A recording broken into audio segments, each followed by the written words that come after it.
Hi everybody, welcome back to the channel.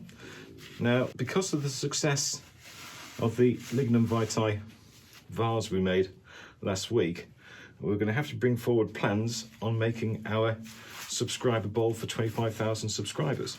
That video's done an awful lot better than I ever hoped it would, so we're going to have to get cracking. Now, this is a piece of redwood, sequoia, which I've had stashed to one side for just such an occasion. It's going to have some beautiful grain in it because it's a crotch piece, and here we've got some fantastic rippling as well, so that's going to look absolutely amazing in the sapwood. Now, what I'm hoping to do is to create a hollow form vase from this area here. Okay, that seems to be the prime real estate for this piece of wood.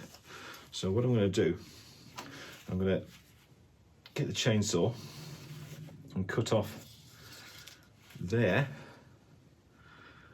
and I think there, and that's going to give us a nice area, a nice piece to work with. So I'm going to cut those off and we shall get started. Okay, there we have it, all nicely chopped up. Now, just looking at this, I think I'm trying to decide which is going to be the top and which is going to be the bottom.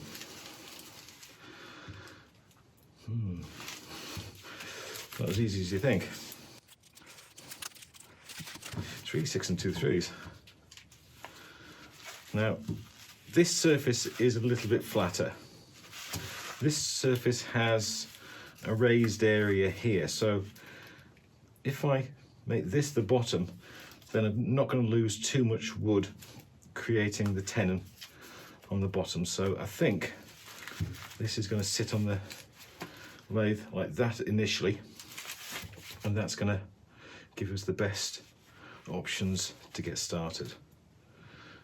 Now, I'm really quite excited about this. I might put a slight twist on this than what you were expecting to see, so let's see how we get on. Okay, nicely set between centres. We are going to be a little bit out of balance at the start because we've got a lot more wood on this side than we do on this side. So our first order of business is to start taking this away and creating our tenon on the bottom. All right, I know I'm wearing gloves, but that's mainly because it's -2 outside. In Fahrenheit, that's about 28 degrees, somewhere around there. Basically, it's cold, so excuse me while I try and regain some feeling in my fingers. Okay, so I've sharpened up. Initially, you're going to be turning around 550, 560 RPM. I'm sure that will pick up as the project progresses.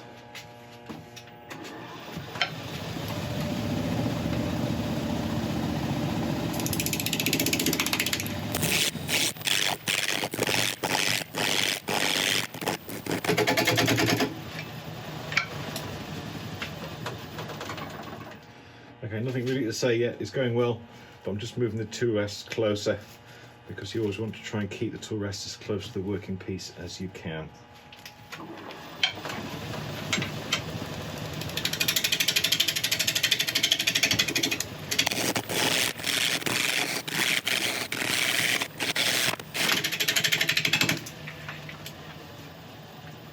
Okay, it's going well. It's starting to reveal a bit of the heartwood there, which is nice. Now, a great big piece of bark just flew off. I think it was that bit from there.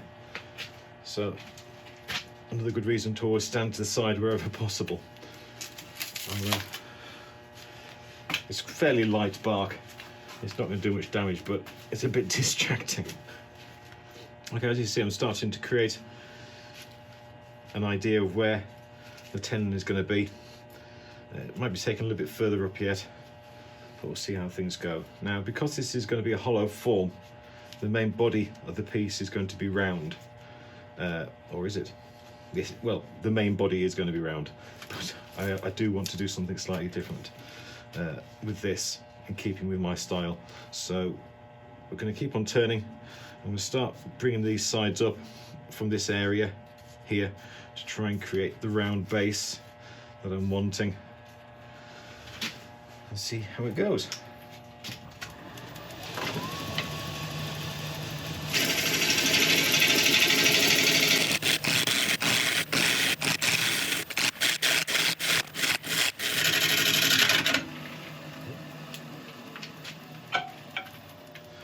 just lost the grip our drive spur was giving us there, so release that, give it a very, very good tighten up,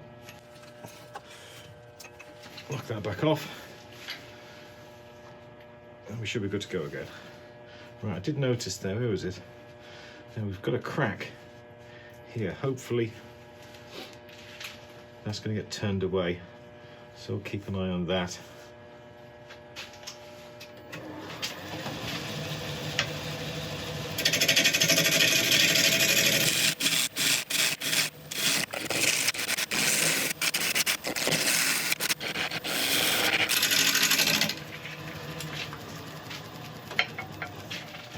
Take a look at that crack. Okay, we're still there. But we're still okay. It may not be a deal breaker. I certainly hope not anyway. I'm sure we'll be fine. Right, I'm going to go and sharpen up again, and then we should continue. But hopefully now you can see the shape starting to appear. We've got this beautiful curve here which is going to go all the way to the top. And we've got some beautiful grain pattern, as I was hoping. Some beautiful shakes. We've got a bark inclusion there, but it's natural wood and it's beautiful wood, so it can do anything it wants, and that's fine with me. Okay, all sharpened up again. Now, this area here that hasn't been touched yet, I don't want to leave that as a natural surface. I do want that to be like the rest of it. So while we're trying to get rid of this crack, or see how far it goes, I'll start working this in. I'll take this a bit higher and then start working up the edge again to see what it takes to get rid of that.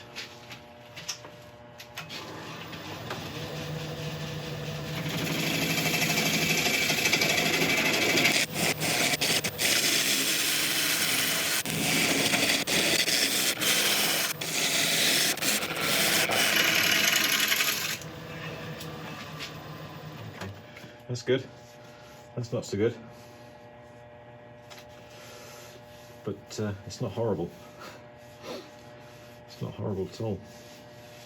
I've got a bit of chipping out of the surface, but I don't mind that at all. It looks quite nice. Right, so the plans for this going forward, we are going to produce a winged bowl. You may have kind of gathered that already, for a lot of you who know the kind of bowls I like to make. So I'm going to try and figure out where I want this wing to be. Let's get the pen. I think the bottom of the wing needs to come a little bit higher, so about there. That's the bottom of the wing, and the top of the wing will just be above that. It's going to be quite a narrow one, I think. If I totally mess up, then it won't have wings, but I'm thinking about there. That should be roughly halfway up the bowl itself, which I think is the best place for it. Right, I'm going to continue trying to get rid of this. These two lines may have to go up a bit, depending on how much of this area I have to take off and how far up I have to bring the tenon.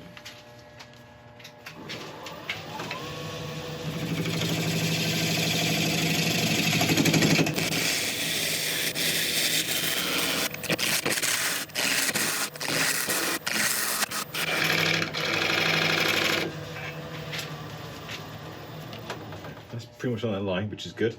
Got a small catch there which we'll sort out in a second. That chipping's gone, which is good. We've still got a little bit to go there. That's fine, because I want to get rid of this catch. That'll be gone. I know I said it's cold in here, but the draft these wings are making is not helping at all.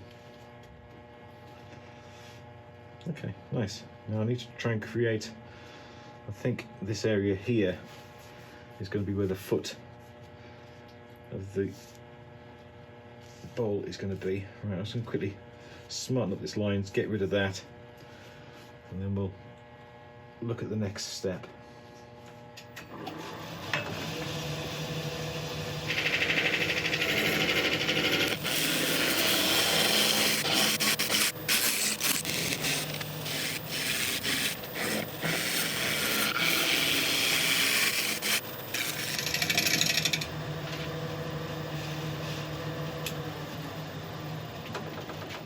Okay, I've got a couple of inconsistencies in this area here, but I'll sort that with a scraper.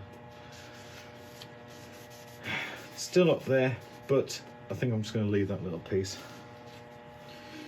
Right, I've just got,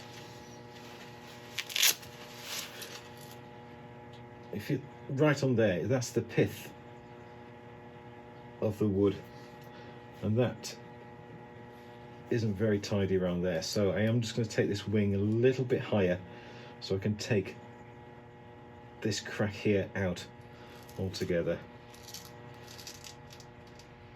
Yes, it'll help that one as well, I think.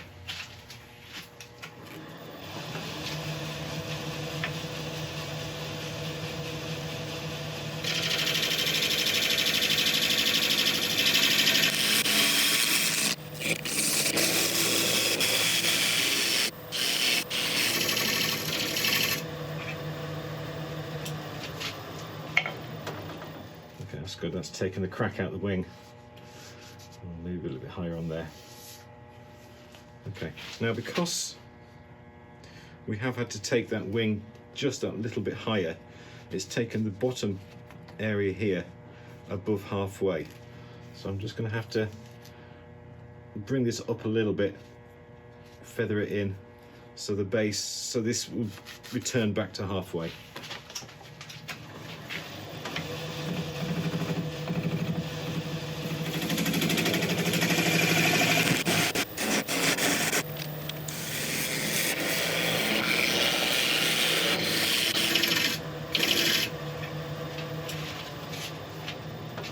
Should just about do that.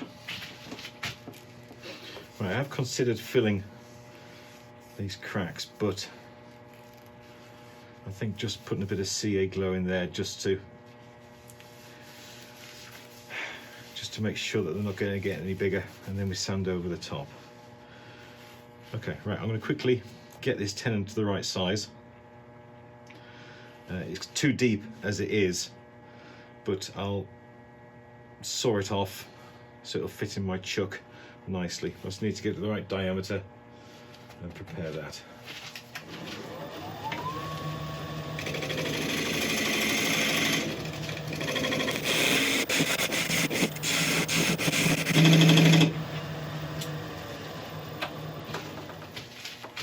Right, I'm going to put some CA into here, let it seep in a bit, and then we'll sand the bottom.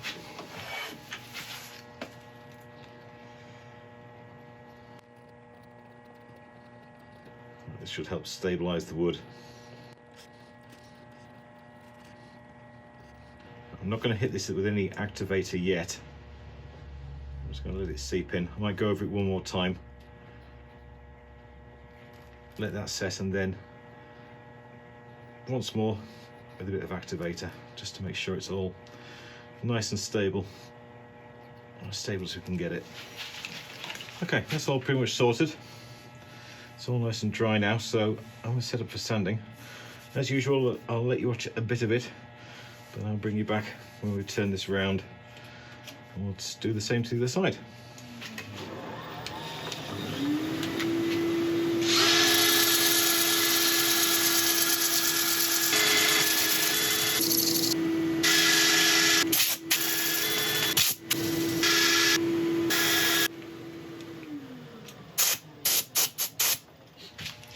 Right, that went nicely.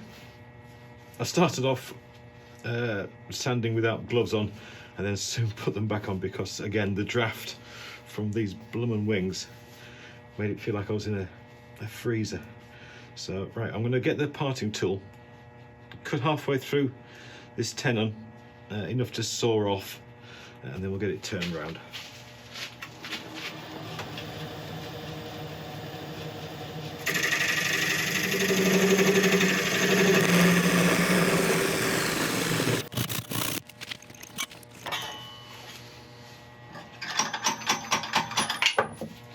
Right, we've got it turned around. We've got a nice shape on the bottom, so we've got to try and emulate that on the top, almost into a sphere, ready for us to start hollowing it out.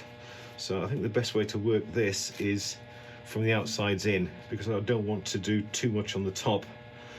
So I'm not quite sure yet exactly how much of this wood up here I'll need. So Right, that'll be the plan. Working in from the edges until we meet the opposing side of this bowl, and then start working up into the top.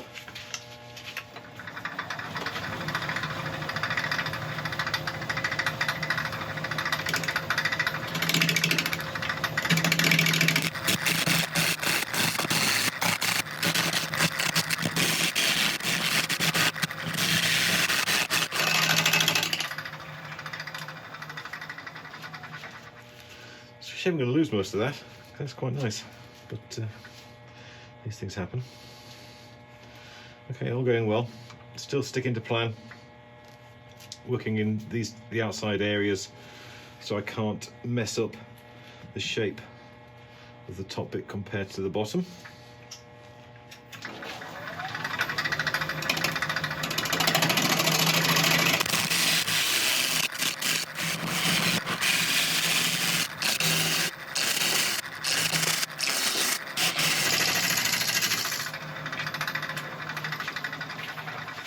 I've got an annoying rattle from my chuck,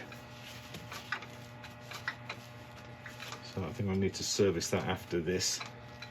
But anyway, back to the bowl. Wings are good.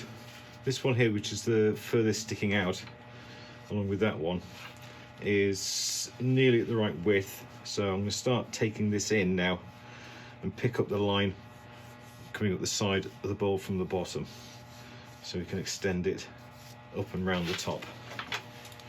Just going to go and sharpen up again. The gouge is still reasonably sharp, but I do like to try and keep it as sharp as I can to make these cuts go as smoothly as possible.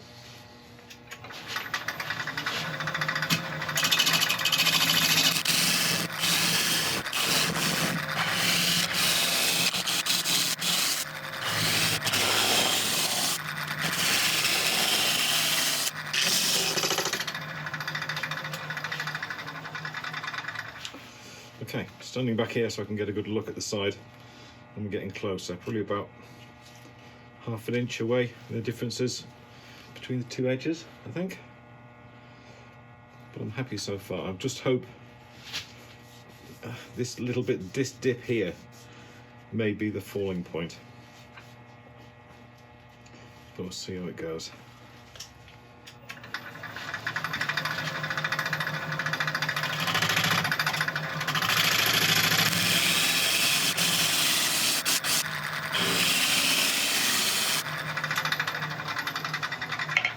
Nearly there, and I was right. This is going to be our Achilles heel, but that's okay. Don't worry about little things like that. Well, that's good. That bit of the crack we've got at the bottom is just kind of appearing here, so that's nice. That ties in the two sides together. Right, I'm just going to start worrying about the top of this piece now. Forget about this join here for a second, so I'll get this curve right to match the bottom.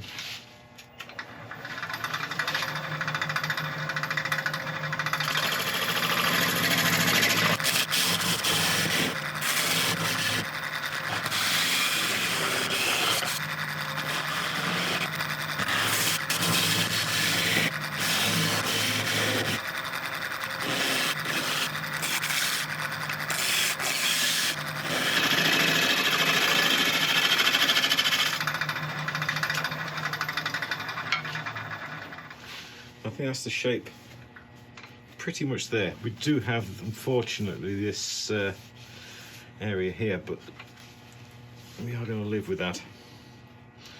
I might just try and take it. I think I can afford to take a little bit more to reduce it a little bit, but I think it is what it is. All right, so I'm going to have another few passes on here, and I'll just work on these wings to make them a little bit narrower, and then we can think about the next stage.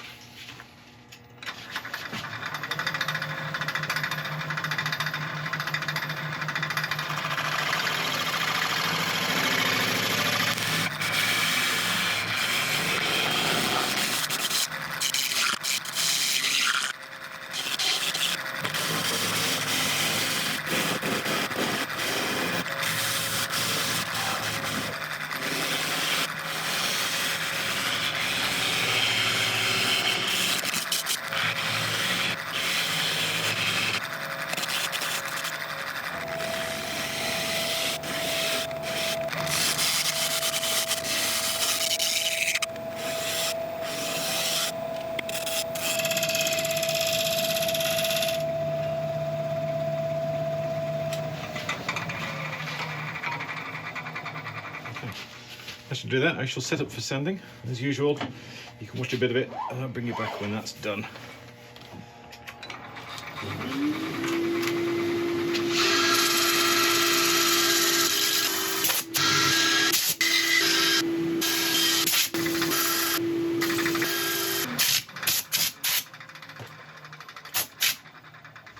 Right, there we go, all sanded up beautifully.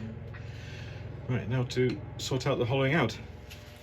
Okay, we're all set up ready to hollow out. Now I'm using a steady rest because I'm going to be putting a lot of force onto the side, and I don't want this thing throwing itself off. Now I'm not very good at hollowing out hollow forms like this. In fact, I've done none. This is the first one I've done. I'm going to do properly, so we'll see how it goes. First step, I'm just going to get the ball gouge, clear off the top, and then I'm going to go in with a Forstner bit, pretty much the right width for the opening for this form. We'll go in deep enough to where the bottom's going to be, then I'm going to get some hollowing tools in and start working away at the edges, and we'll see how that goes. Now when I turn this on, it's going to make a horrible noise because we do have a dip in the wood, remember, at the side, so it may rumble a little bit, so don't get a shock.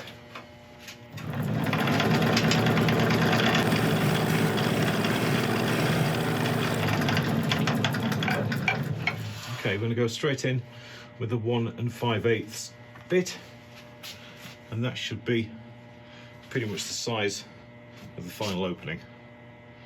Right, taking it slowly.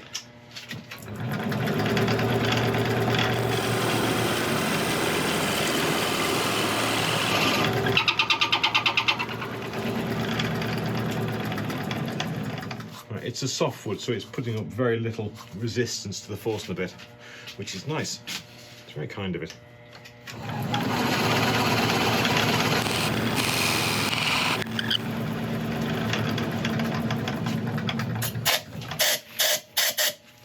Okay, I'm starting off with the Hope hollowing tool, just slowly working away at the inside, getting this wider and wider.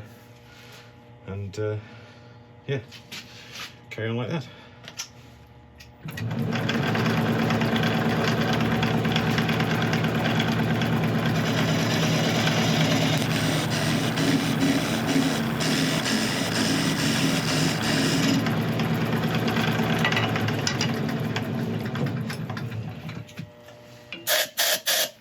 Okay, this could take a while. Right, I'll bring you back when this is done, but yeah, you see what I'm going to be doing.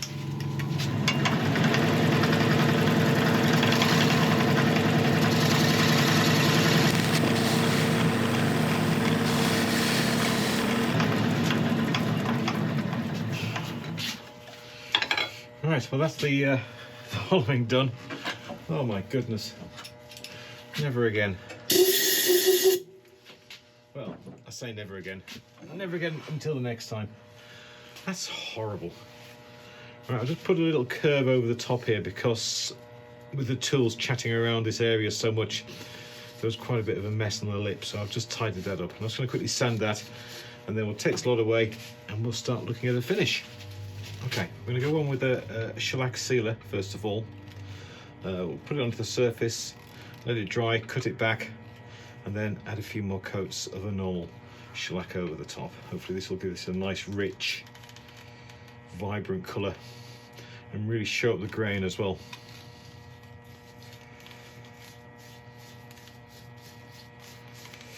Indeed it does.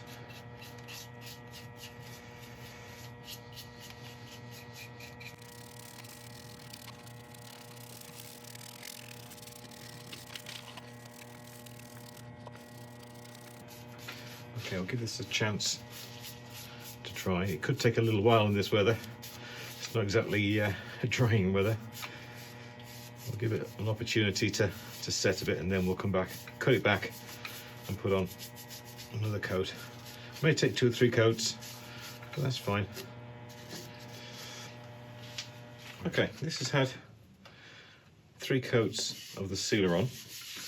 Between each coat I've gone in with a drill with an abrasive pad on. This is about an equivalent to about 700 grit. I've just gone over the surface, and that's given us a nice smooth area now put the final coats on. For this I'm just using a standard thickness shellac finish. I'm using 2 coats of this, and then I shall be buffing this in and polishing it up.